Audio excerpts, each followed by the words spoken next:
Okay, so we're going to take a look at some wave mechanics. The first problem that we've got, or at least the problem we're looking at in this video, is it says the wavelength of light is usually measured in a unit called angstroms. And they go on to say that 1 angstrom is equal to 10 to the negative 10th meters. Now this is a real unit.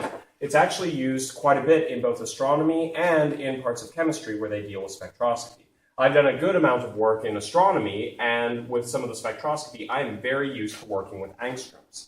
Now, real quick, 1 nanometer is equal to 10 to the negative 9th meters, so it turns out that 10 angstroms is equal to 1 nanometer.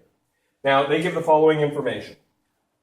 They say that there is a beam of light that, for my numbers, is 4,080 angstroms, which means that it's 408 nanometers, and I actually recognize that number. That is on the violet end of the spectrum. So in class, we used some lasers, depending on when you're watching this, and one of them is a blue-violet. I mentioned that it's the sort of thing that's actually used in a Blu-ray player, and it has a wavelength of 405 nanometers, making it 4,050 angstroms. So this is actually a very close color to that violet that you saw in class.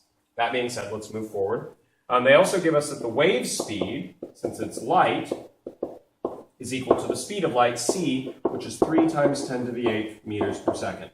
Now, angstrom is not the SI unit, neither is nanometers. So the first thing that we want to do, if we're going to do some calculations, we want to convert this to the SI unit, which is meters. So I take 4,080 and multiply it by 10 to the negative 10th. If I've done this correctly, we end up with 4.08 times 10 to the negative, let's see, we moved it 3 spots, negative 7. All right, now we can set up that our wave speed, which is equal to the speed of light, is going to be equal to our wavelength times our frequency.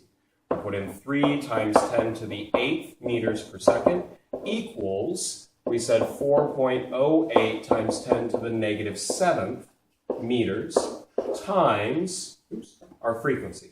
I don't actually have a number for that. I divide that number over. Be careful with how you put it into your calculator. Let's see. I'm going to take 4.08 times 10 raised to the negative 7th, and I'm going to take 3 divided by that and multiply it times 10 raised to the positive 8th.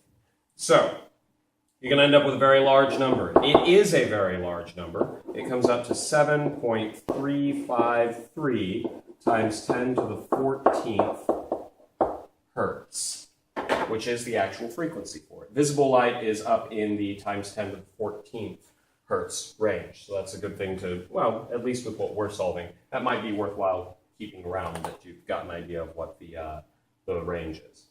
All right? But that's how you solve that one.